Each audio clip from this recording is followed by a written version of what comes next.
Previously on Destiny.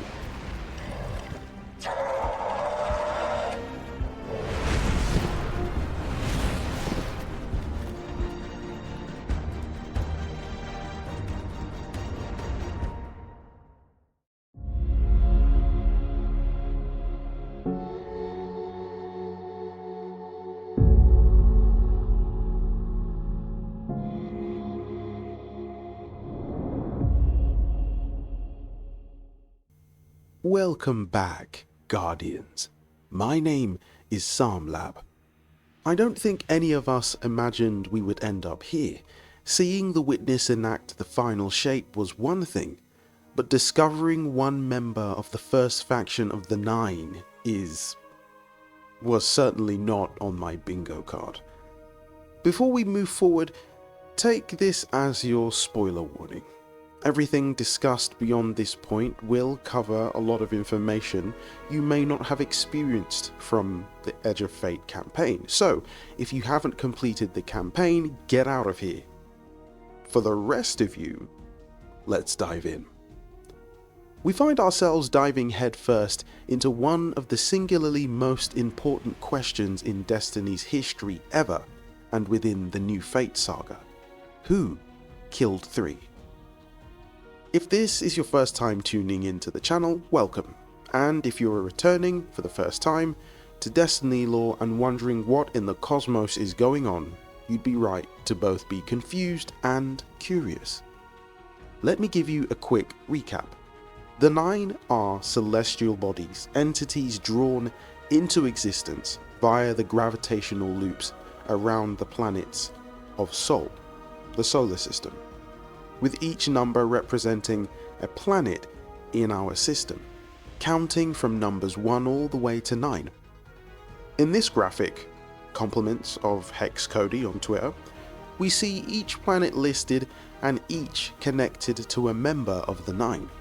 Now, what I find most fascinating is that the number 1 is Mercury, and the very same Mercury that the Vex have converted and was taken by the Witness into darkness. One Mercury probably deserves a video on its own, so we'll circle back around to that. As I quickly make a thumbnail for this whilst I'm scripting this video, okay, let's get back on topic. The Nine have existed within Sol long before the Traveler showed up, though lore states that these cosmic entities gained sentience during or just after the arrival of the Traveler. Edge of Fate's campaign story suggests that power wielded is of the 4th dimensional origin, comparable to that of the Traveler or possibly the Veil. Paracausality is one thing, but the 4th dimensional, or as my good friend Stellar State Logic says, metacausality, which means beyond or above causality, capable of influence, cause itself. Without wasting any time, let's get started. Who killed 3? Sounds like such a simple question, but we're talking about Destiny's equivalent of Greek gods. Edge of Fate's story begins with Guardians and Ikora being invited to Kepler. I mean, the Nine pulled a Chicago train through time and aimed it at Ikora just to send her a personal invitation.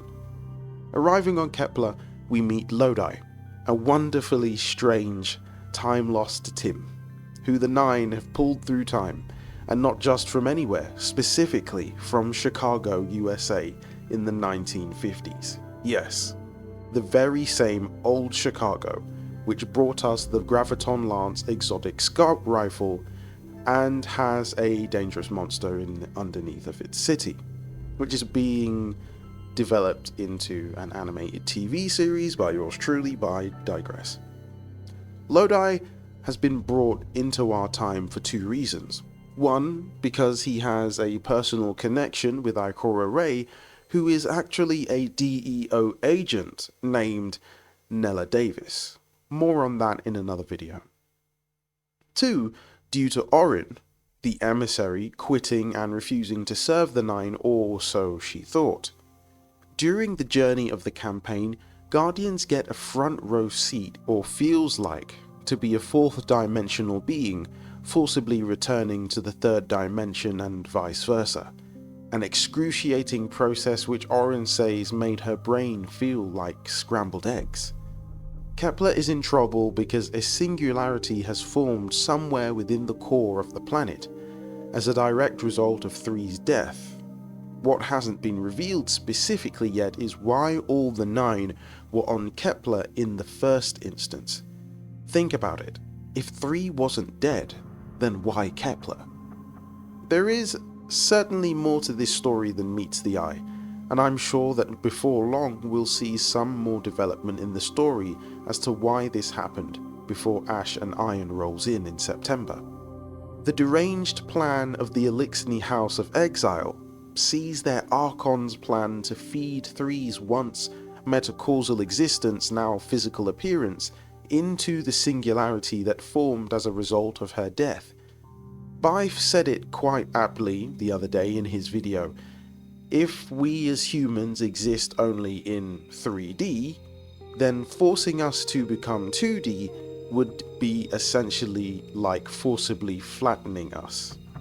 A super painful experience. Maya Sundaresh is also on Kepler with her Vex because she desires the power of time the 9 wield. Desiring to return to our golden age and reclaim her companion Shioma Essie.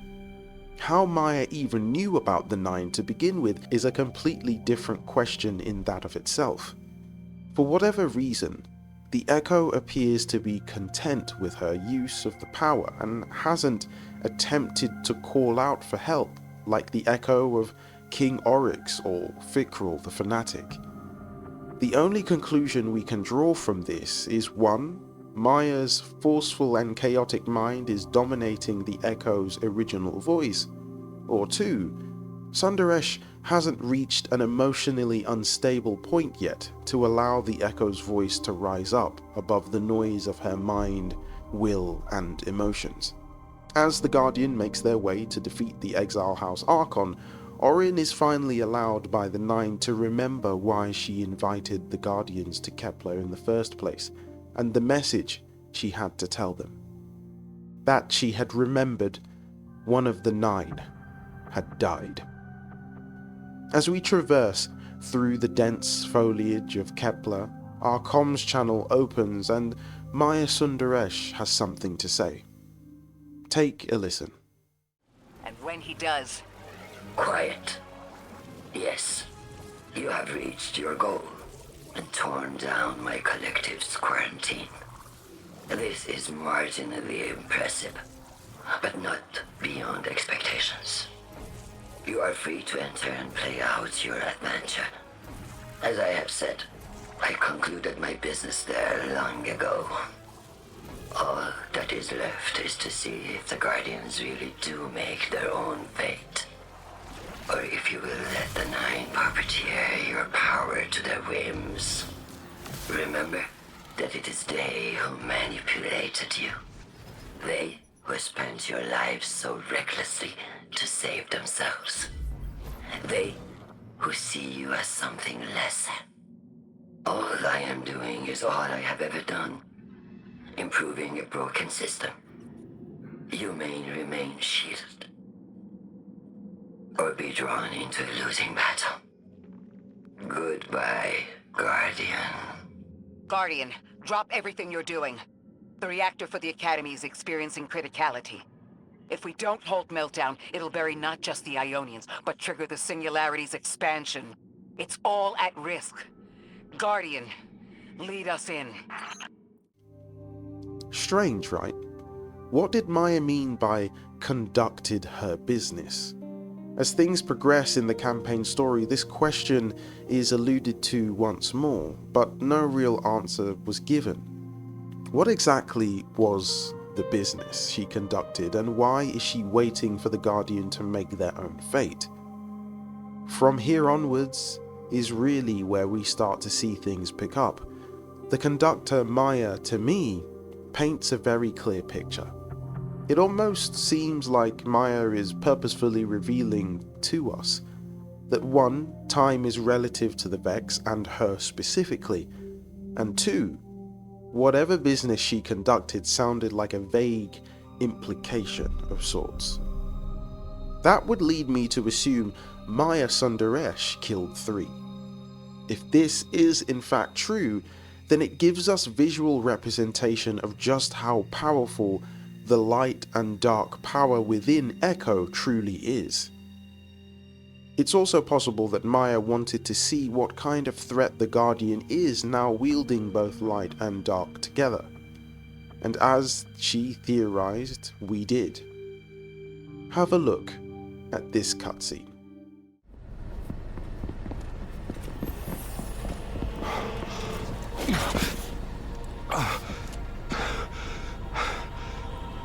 When you're ready.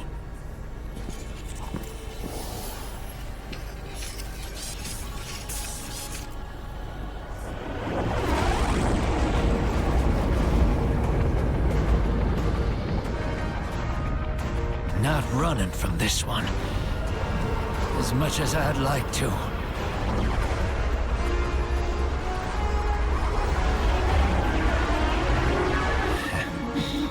Not every day you resurrect a god.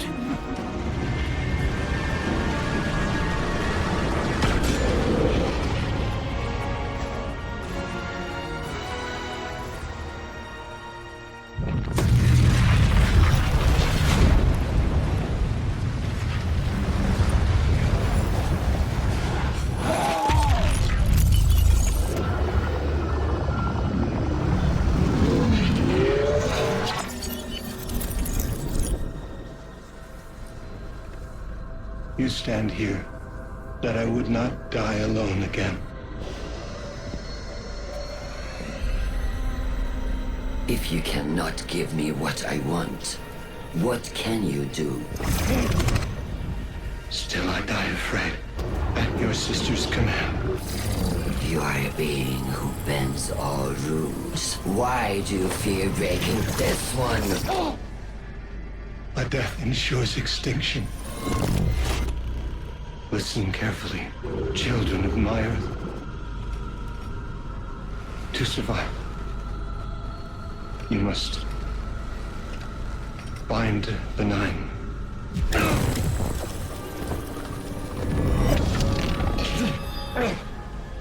It cannot be done. The weapon will do it. Strike true weapon. Goodbye, Ambassador.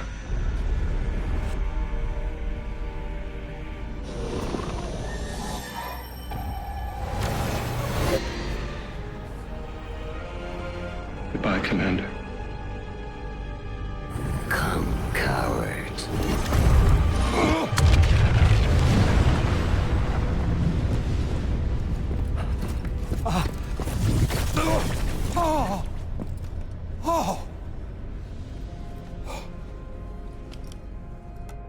That's a neat little trick. Thanks, friend. I'm fine.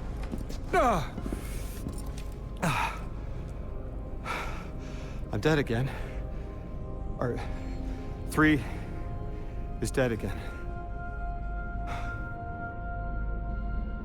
The 9 can't exist here. Same as we can't exist in a painting. 3 said their death starts a chain reaction that leads to extinction.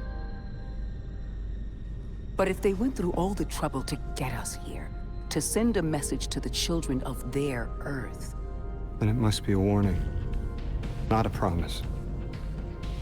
3 gave us instructions to prevent extinction. bind the 9. A dying wish to save us.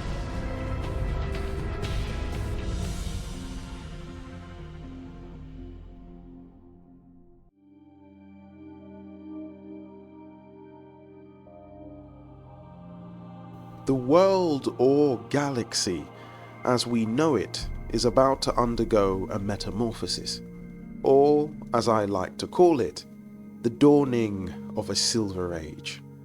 Defeating the Witness changed everything for good. Combining light and dark peeled back the layer of what Guardians are truly capable of, and had garnered the attention of forces way outside our scope and dimension. Not only the Nine or Winnower, but other worldly beings and celestials of infinitesimal power. The death of 3 has started a chain reaction of events that will be extremely difficult to stop. With the conductor killing 3 twice, it unlocked an extinction-level event on a scale so big we could potentially be crying a lot in the coming months and years ahead. The 9 cannot exist on the 3rd dimension. Think 3D. Rather, they exist one level higher on the 4th dimension. Our instructions are to bind the 9. Only then can we save us. Immediately, my mind went to that of the Witness, and how all its people became one. Are we going to see this happen with the 9? And if so, how? This is why we as Guardians are important. We have defied causality and paracausality, so the only saving grace would be for us to make the impossible possible, and form the 9 into a new shape. If the conductor went after 3, you can rest assured she's in hot pursuit of the next 8 members until her wish is answered. One by one, Maya Sundaresh will pluck a member of the 9 from metacausal existence and drag them into our plane. That would be the end of everything. But also, if dimensions in Destiny are equal to the number of 9, it would suggest there is a 5th or even 6th dimensional beings. This was always part of the game the Winnower and the Gardener played in the Garden. The Book of Unveiling lore alludes to the idea of these entities having been given a role to play in a grander scheme. Destiny's pre-New Beginning is here. Destiny's pre-New Beginning is here. The familiar you knew, but with something different sprinkled in. After reading a lot of new lore, there are some huge changes coming, and honestly, I am not sure how ready the people of Earth are. However, before any of that takes place, we have a solar system to reclaim and a frontier to pioneer, to vast, unexplored regions of space, where no man or Guardian has gone before. Even when a presence vanishes from this dimension, there is always more beyond the veil. What is unseen is often more real than what we can touch, for what is seen is temporary, but what is unseen is eternal. But that's all I have for you. I hope you have enjoyed watching and listening to today's video. Feel free to give this video a like and let me know in the comments, did Maya Sundaresh, the conductor, kill 3? Or was it another member of the 9? If you enjoy these, feel free to subscribe, click the bell to find out when my next lore video goes live. Remember that no matter what you're facing at this moment in time, you can do all things. Stay safe and Godspeed.